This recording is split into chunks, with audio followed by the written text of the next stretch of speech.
What's good, YouTube? It's Wave Magnetic here, and I am back with another tutorial for you. Today I'm gonna talk about how to remake one of San Holo's songs.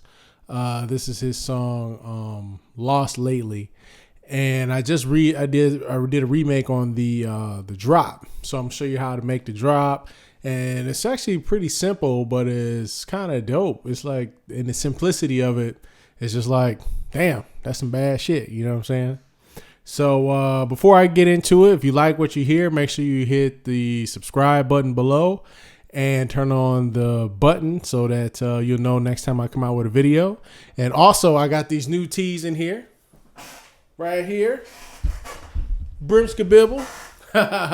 These are my back tees. They go along with my new song that just came out last Friday called Back. So, I'll leave a link in the description so that you can pick up one of these shirts and check out the song if you want to. All right, so I'm going to get into it now. So I'm going to show you what the final product of this actually sounds like first.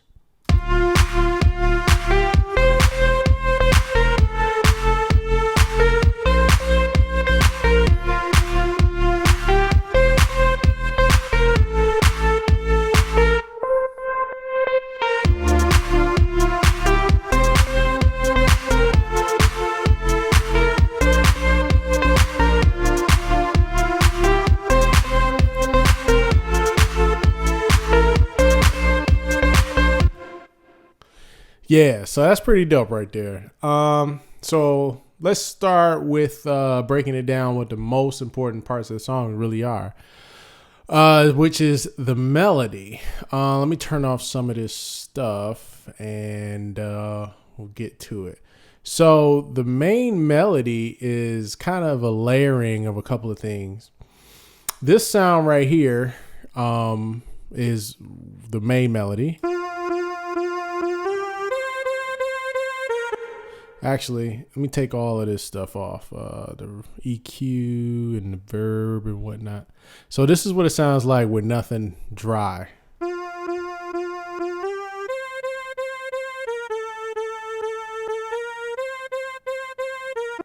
So this right here is actually, it's actually me singing. So I actually just sang a note and I put it inside of the sampler in Ableton. And it literally just sounds like, oh, let me get right here.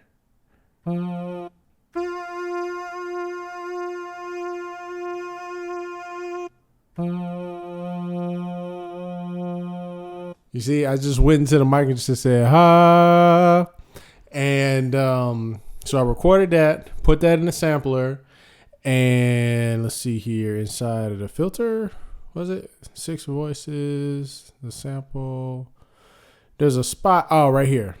So inside of pitch oscillation, you can turn the spread up. I turned the spread up to 39. So what it was before is, and then when you turn the spread up, you get a little bit of width and it makes it a little more interesting. Kind of does a little chorus thing, and I detuned it till it sounded like it was in tune because I was singing a random ass note and it wasn't necessarily in tune. So that's really all I did with that sample, and then I put a little reverb on it. And what's kind of cool is when you put your reverb, 98, when you put your reverb on another track. So a lot of times what I'll do is I'll make an effects rack and I'll put the reverb on one of the tracks and then have the regular sound on there. And that way I can do different things to the reverb, because what I did was on the reverb, I put an EQ on it. I didn't even EQ the actual sound. I just EQ'd the reverb and put a little stereo width on it. This is the mid side right here. And cut off some of the lows down here. And then I put a compressor on it. And then it sounds like this.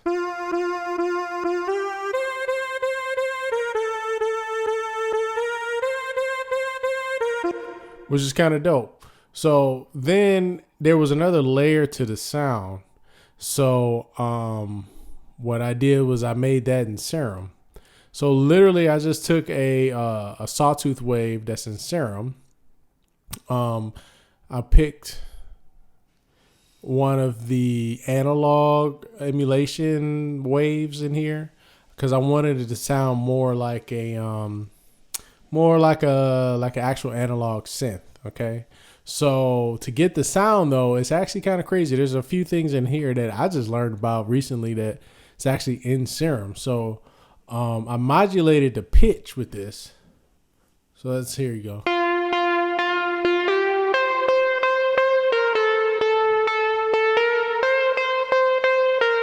So to get that sound, it's kind of crazy. It's like you got this this weird, non-perfect sawtooth wave, and I modulated the pitch with a LFO. But if you look in here, I use this thing called a chaos LFO. So it's kind of like a random noise oscillator or something. So you can't access it down here. You can't get it in the regular LFOs down here. These are like special ones that you can only get in the global tab. So you got to set this thing to mono, and I use Chaos 1, and you can only really do it here in the matrix. So you set Chaos 1. Where did I do that? Yeah, Chaos 1. It's already there. And I just detuned the fine tune on oscillator A and made it go both ways. And what was it at 29? Like if you listen to it without it, it's not as dope. Let's see. Let's get to 0. There we go.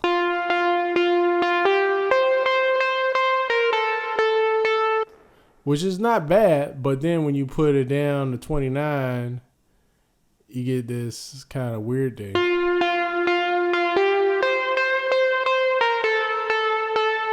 It's like a lo-fi kind of vibe or something. It's pretty dope. So, and then I put, let's see here. This is the filter. Yeah, I put an envelope on the filter so that it's like a pluck kind of sound. And when you put it with the vocal that I did, you get this.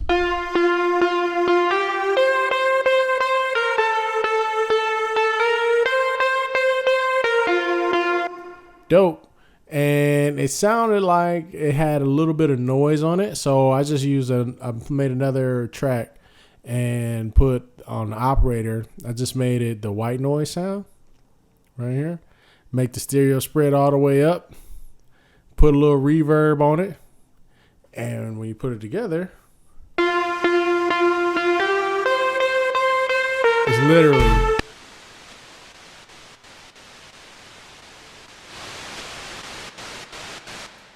it's like just noise, but with all the other leads, it works really well.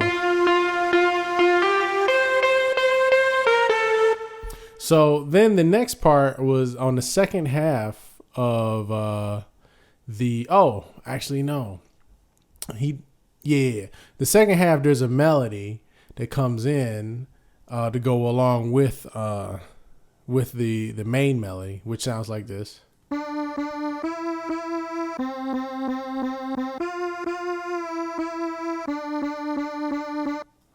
It's pretty dope. So, I mean, it's literally the same sound as I did up there. It's the same me, when I was singing on it or whatever, my fake singing voice. And I put a glide on it and I spread it out. And the glide is, so you can get a little bit of a pitch bend thing. Put a little bit of EQ on it. And that was about it, really. So when you listen to it together, we got this.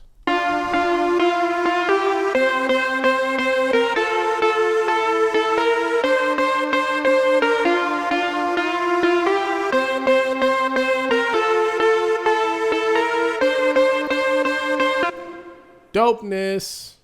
So yeah, you got those two melodies going on with all these layers on the main melody.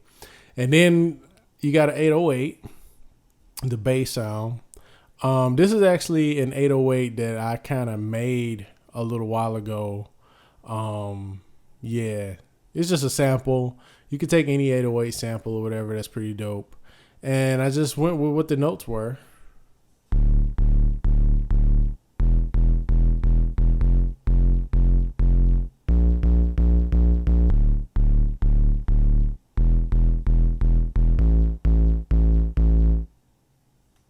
So really the cool thing with that is when you use this in the simpler, if you do trigger, right, it'll just go on and it won't stop until the next. Well, it'll stop whenever the sample ends, but versus gate, it'll stop when you let go of the key. So let's do it on trigger.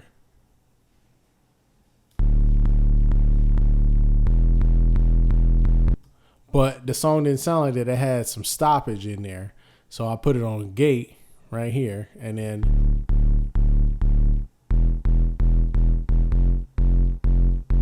that way you can get it to stop when you want to. Cool. So then is the drums, which is really simple, super simple. It's like almost like a house beat. So I found a kick drum that sounded similar to his, and I just made it super short. So if you listen to it when it's long, it sounds like this, which is no good. So you make it short. See, very different. Because a lot of times when the bass notes change, you want your kick drum to be kind of short. Because if it's too long, it'll get in the way of the bass, and then you'll have a whole bunch of rub, and it'll sound like shit. So you don't want your shit to sound like shit. So if you got moving bass lines, I would recommend having short kick drums. Yep. So then he had a clap going on, which is just a clap that I found in, actually in Ableton. It was just a stock clap sound, and I put a little reverb on it. Right here again on a separate track. Did it with the audio effects rack. Put the reverb on that one. Had the original right there, and together, which is a basic ass beat. But when you put it all together, it's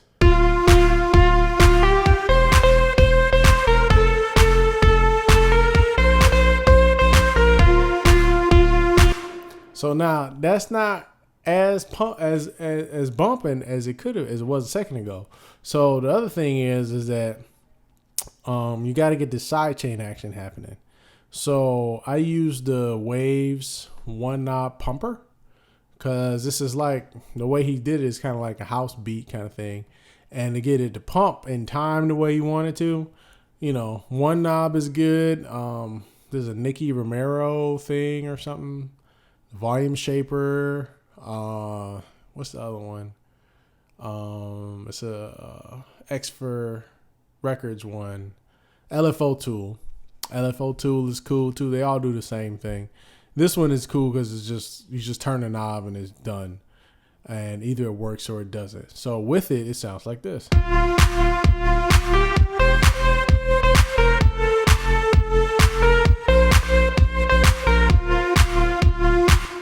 Which is pretty dope right there. That's that right there. It really makes it groove a lot. And then there's one other thing that he does as a fill between to go from the first half to the second half. He puts a filter on the melody, and he drops everything out in the space. Watch.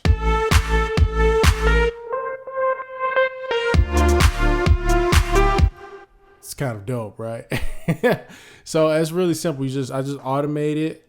I grouped the melodies together, and then I put an auto filter on it, and I just automated the frequency right here. All of this right here. It's just, so if you don't have this auto filter on, it sounds like,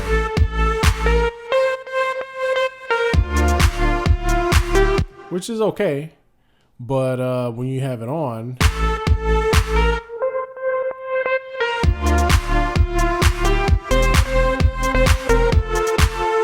it's dope. And then on the second half, he adds the hi-hats to it. So with the hi-hats, did I get it? Yeah, it's just, again, random hi-hat that comes with Ableton. And sometimes you don't need to be going out and buying a bunch of shit. Sometimes the stuff that's in Ableton is dope, and you could really just rock with that. So the hi-hat is pretty simple. If you listen to it, I had to shorten it because it was too long, but it had a sound that was cool. So this is it long. So that's whatever. I shortened it up, and it's... And when you listen to it with the drums, it just fits right in.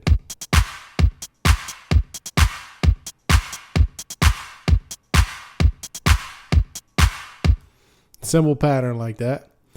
And yeah, that's pretty much his entire drop right there. Just like this.